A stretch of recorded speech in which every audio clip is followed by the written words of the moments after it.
We are live. Already, Anna? Yeah, let me just check the audio.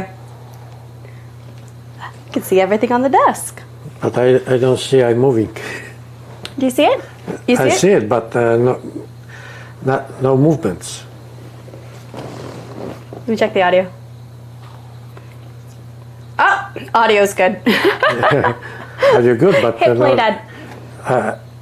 nothing moving.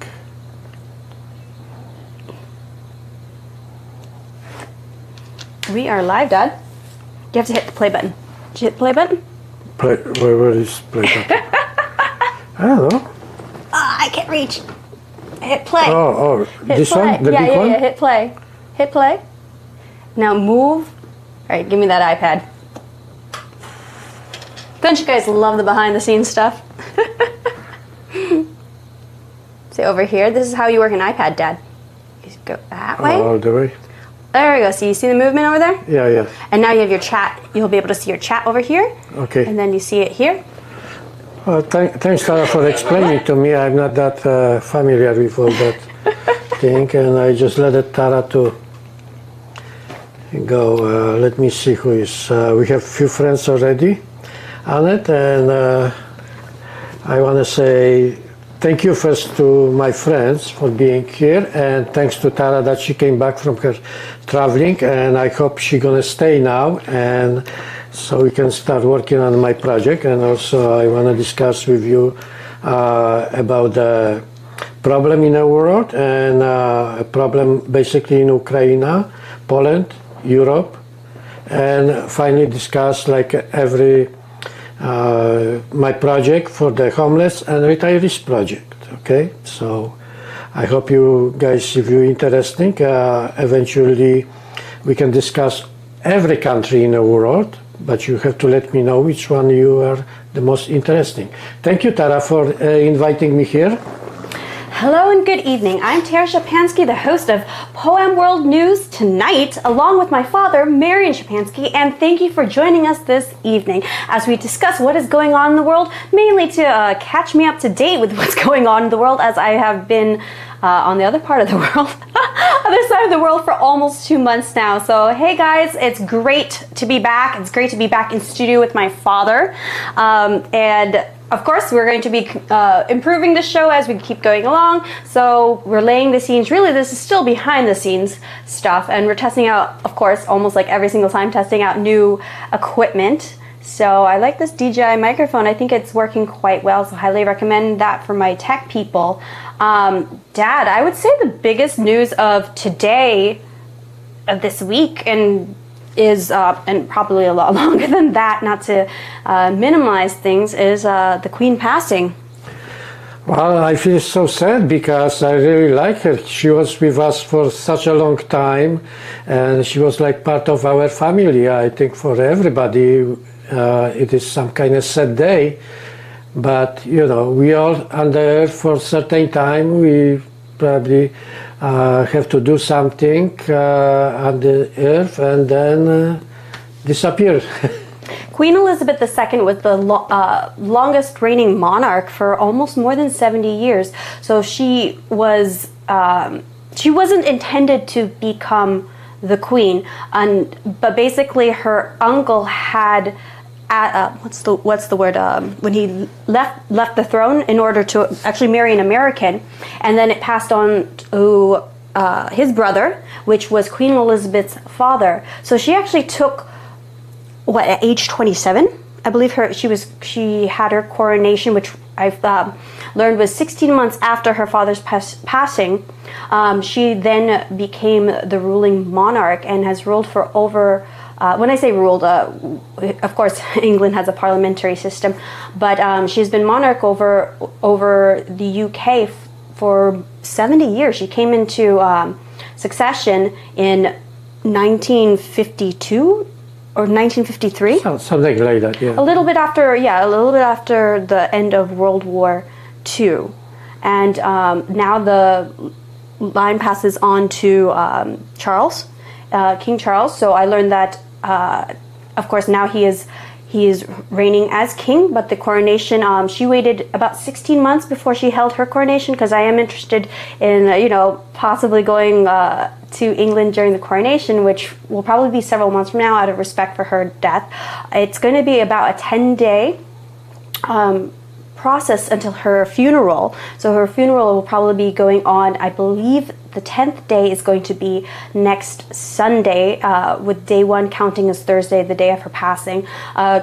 She's currently in Edinburgh, but there are ceremonies being held all throughout the UK. I have friends who are in London and in Cardiff, and they said that there are gatherings in front of the various palaces, and of course the flag being held at half-staff. And with looking online, I've seen various mixed reactions to her passing. Some, mostly, recognizing her very positively, to India almost immediately demanding the jewel be back, returned back, that was on her crown. So, but God save the Queen. One thing I want to mention, not everybody knows that one of the king married Polish woman, and they got married in Wrocław, Poland, so that's, I'm not saying just because I'm Polish, that's what I heard on the news anyway. I know that the nanny for Harry and William was Filipino also. So. Well, Tara is Polish Filipino, that's why she tried to little bit pass towards the Filipino side. That's okay. Anyway, I want to, my friends, talk about also about the great news, what's happening in Ukraine, because the Ukrainian heroes, I kind of love Ukraine, not only because they are our Polish neighbors, but for the heroes, what the Ukrainian soldiers just did recently, around the Kupiansk, Kharkov, Kherson, they pushed the Russian away from a big distance, and they, I like the news when they saying they beat the shit out of the Russians, because the Russians had no right, this is my opinion, they had no right to invade Ukraine. This is a sovereign country, and what they're doing in destroying Ukraine, it is against the humanity, and they should be punished. And I think they're getting punished. And Putin not going to get punished only for Ukraine, but he also going to get punished for Smolensk. You heard what happened in Smolensk when the airplane went down with the Polish president, and that took out out almost the entire Polish government. Yeah, 100 people of Polish government just died. And I believe that was a conspiracy from Putin, because he didn't like, basically I have nothing against the Russian people, like we are good people and bad people, but what Putin does, he does to Ukraine, it is like German Nazi did to Poland, So I'm kind of sad about it, and I'm really pissed about it too. How do you feel the war is going? We know that Ukraine is going to win against Putin, but Russia has no chance to win the war. I'm just not trying to be, predict in the future, but with the technology what the Western countries have, and all the countries on the West are against the Russians. So they have no chance to win, and Putin should know that. He should give up right away, just take the people and save all his people, because they dying. Like 50,000 Russian soldiers already was killed in Ukraine. That's half of the army. And what he does now, he releasing people from jail, and he tried to make them soldiers. I heard about that. Stupid think about it. How you can make criminals as soldiers? And the Russian soldiers, they don't want to really fight Ukrainian people. They've been before. They have a lot of families in Ukraine. you know, they are basically like used to be like a brothers. So of course the Russian always been taking advantage of Ukrainian people. You know, if anybody knows little bit of history, they treat them like as slaves too, and that's why the Ukraine wants to be independent country, and they deserve to be independent.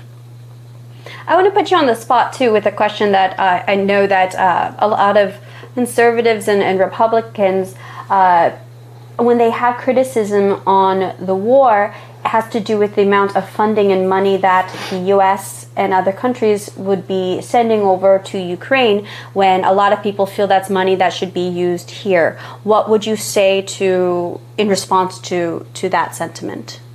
Well, Ukrainian fighting not only for themselves, the Ukrainian fighting for the whole Europe and for the whole world, because if we let the Russian now take Ukraine, the next step, well, it used to, they take first Crimea, then they took Georgia, and they want to now take Ukraine, next probably Poland, Estonia, Lithuania. Poland's right after Ukraine, so being a Polish news channel as well, you guys can see where our position is when it comes to fighting the Ukrainian war.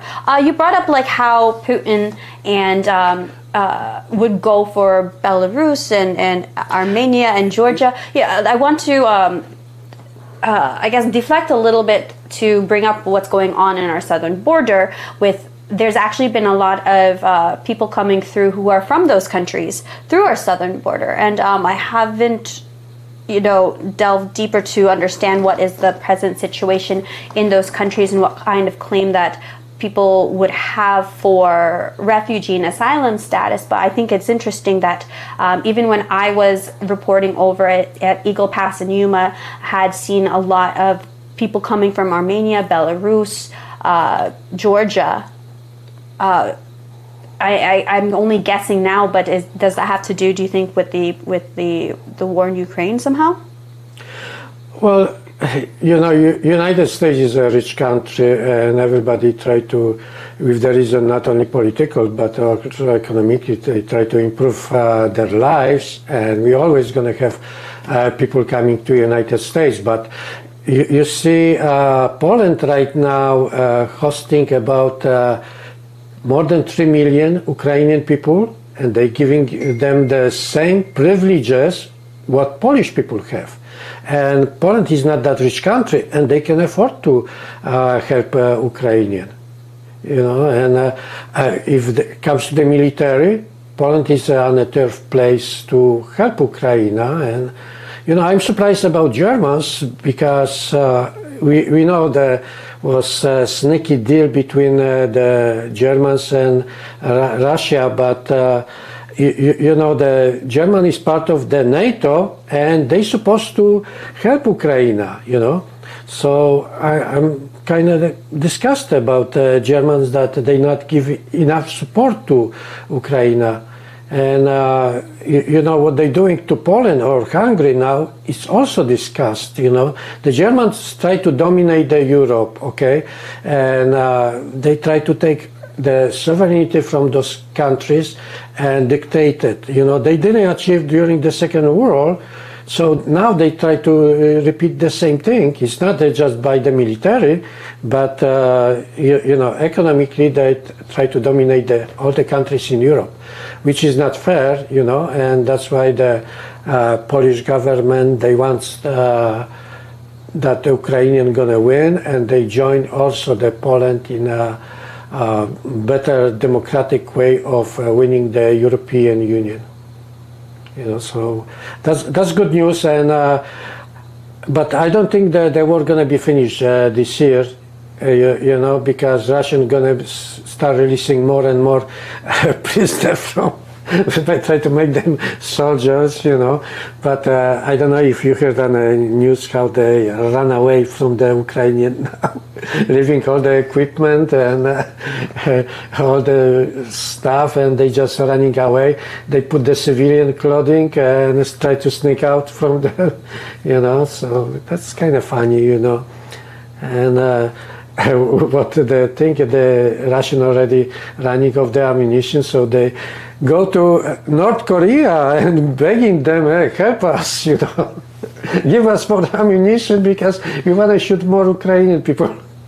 That's kind of funny, you know. Terrible, terrible. Yeah. So basically, the Poland, I'm sure they're gonna keep helping Ukrainian people. You know, that is mostly the Poland has actually taken in more than 3 million refugees, and total of all of the other countries combined, Poland has taken in more refugees than all other countries combined. So you have to. Is this going to be good for the country, though, Dad? Because Poland's population is what, 39 million? Yeah, around 40 million, and Ukrainian is also 40 million. So if we join, because Poland just passed the law, whatever the Ukrainian coming here, they have the same privileges, and Ukrainian try to make the same privileges for the Polish people in Ukraine. Okay, so it will be like a pact between, you know, but also the funny thing that England is supporting, and they also gonna join the Union and United States. So we're getting very big support from United States, and basically you heard on the news that always the America sending them money and stuff like that. If you heard about the words that we have to take care of the American first, that's true. I'm number one American. Then I got big sentiment for Poland and Ukrainian because I'm from that region. I've been raised in Poland for 20 years, and I'm already 54 years in America, and my children are raised here. So you know, this is my country now, and I love America, and I always will be supporting what whichever the government is. I supporting the government what it is, no matter what anybody thinks. Okay, but I want to also say that let's make America great again. So. What did you know, I only caught tidbits of what's going on and trending on the Twitter sphere, but I heard Biden made quite a speech last week, and the imagery of him really with like the red background. I mean, he has to have PR people that said this doesn't look good. I don't know, maybe they did it intentionally, but that to me strikes, you know, like Hitler. Because he had said that the biggest threat to democracy was the MAGA Trump supporting Republicans. Do you feel like, you guys in the chat, like, didn't this president pledge to be a unifier? I feel like this is like among the most divisive language that he's not even trying to hide it. At least Obama tried to hide the divisive rhetoric that he had, but Biden didn't try to hide this divisive rhetoric. He's trying to make everybody who voted for Trump, which was 75 million people, to be extremists. Well, for me, either you are Democrat or Republicans, it does matter, okay? We all have to support what is good for America. That's why in this program also I want to continue, like every program with Tara, I want to talk about my projects which actually would save America from the bad opinion about that we have so many homeless people and retirees have problems, and I think my project would save America not only from Russia but also from China, which as everybody know, if the economy keeps growing in China, then they're going to eventually dictate America what we have to do, you know, and that's what we don't want. We have to think how to mostly people be, when they retire, be more happy and live better lives, and also we don't want to see the homeless people on the streets, okay? That's why my project will be let them have some kind of life where they can sustain themselves, work for their food, and for the better, they have better condition, and and be more sustainable You know, that not depends on the people that they're gonna give them the dollar, anything help, you know. I'm kind of heartbroken when I drive the car and see the people on the street, anything help, you know, they looks like, you know, really terrible, you know, and I think we can improve their lives and not see those people, you know, if we can build some kind of super farm for them and they can just work and, you know, feed themselves. Mm-hmm. So to recap about what my father is talking about, for those of you who have followed our program for a while now, my dad's project is about helping the homeless. And that is another way of making America great again by taking care of the people who are our own American homeless. And though I do agree that America needs to help as we can for the rest of the world, let's not forget that we have our own problems here.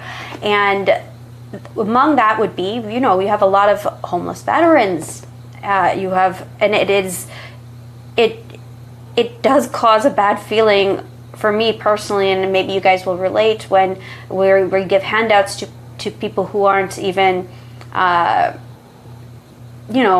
and raised here, before we even help our own. Like, I would always make the illustration, I'd be pretty, offended if my dad fed the neighbor before feeding me, being his own, his own child. But that's not saying we shouldn't help the neighbor as well. But we have to prioritize. And with that prioritization comes along my dad's project about helping the homeless here in America. And what he's talking about is that America has a lot of farmland. And with that farmland can be used with something even as cheap as shipping containers, to be recycled and reused and created into a form of housing. And rather than this farmland being left unused, we can create these kind of containers on the farmland and then allow people to then produce their own food. And so this would also be sustainable and provide a person with a purpose, which I think is something that is very important for having them be engaged into civil society, by reintroducing a purpose for those who really have hit the bottom rung in society. And that would be our approach to helping America become great again. Yeah. Can you imagine that we have more than 1 million homeless people, you know, living on the streets, and Poland just, helping more than 3 million, which is not that rich country, okay? So I'm sure we can solve the problem for the homeless people here, you know, and move them out from the city to the more like a farm, you know. And you go to not to interrupt you, Dad, I'm sorry about that, but when you go to these cities which are largely democratic, you'll see that, you know, they're taxed so much. Tax rate is so high to have then that money go where? Because evidently it's not going to solving the societal problems that you have. You go to San Francisco and it's just a drug den outside. So where does the money go? I mean, even in like a socialist society, you see a lot of still homeless because there's corruption that's involved, and I think that's causing a lot of the problems that we have in Democrat cities. So what my dad is saying, rather than housing the homeless in the cities, we can utilize the farmland that's out there and give them space there. This would actually also help with the businesses, because, you know, not to be mean, but doesn't it drive down the property value of places and make it unsafe when you have homelessness and drug use occurring right in expensive neighborhoods? For instance, during the pandemic, especially when they were moving homeless inside of expensive neighborhoods. One of my friends who lived in the Upper West Side, she left because she felt so unsafe in her neighborhood, and why was she paying, you know, thousands of dollars of rent to then feel unsafe in the area? So that wasn't a good solution by the mayor before, and I don't think Eric Adams is doing too much better. So my plan basically it is that first I want to raise some money on a GoFundMe, so I can open own charitable the non-profit organization, which right now I try to raise about $800. And if you guys want to support me, because I'm starting from the bottom and I slowly gonna get all the information, and once I gonna have that non-profit organization, I'm gonna try to contact the rich people, which they have to sponsor the building the farm. And then once I'm gonna build at least one farm, I'm gonna show you how that works, and we're gonna experience if this work or not. So that's gonna be, you know, and then maybe I can get after, if I'm gonna prove that it works, maybe I can get government help. And if this first project about the homeless will work, then I'm gonna also try to make the rich people to work on my second project with the retirees, which the retirees project gonna be like wonders of the world, okay? So I will explain you later, but the whole idea it is, you know, just right now I just wanna raise some money to get that file the paperwork non-profit, for a nonprofit status. So to recap, guys, I just dropped the link into the chat for the GoFundMe. You will see that so far we've raised $10 into it, which is my contribution. And well, I have to tell you, I put oh wait, also, I put $5, I think, and Mark put $5. My yeah, brother. and I put $300. Wait, you didn't see? Why didn't the money show up? Because I put in a bank. Huh? I put in that my account, GoFundMe, $300. Into this link? Not to this link. I put in a bank, $300. So it's not going to the GoFundMe. Yeah, it's just in a bank. Yeah. Well, you wouldn't want to put it through there because GoFundMe is still going to. Yeah, GoFundMe is going to take fees off of that. So so Polish brain. Exactly. So don't put your the money on GoFundMe. GoFundMe is just a way of. We should also set up a gives and go is probably better than GoFundMe, because GoFundMe does often not support a lot of patriots out there, so we are conscious of that. But my brother helped my dad to set up a GoFundMe because right now he wants to raise the money for just filing the paperwork to get a nonprofit status, and we're doing the research now to be going along with those steps. From there would be courting donors in order to acquire a private plot of land to do a small test run, basically, of the idea of putting people into farmland and allowing, giving them even chickens, right? You want to get one thing I don't have any experience on how to support that project, and like LAF giving me the idea, go direct, okay, dollars. Some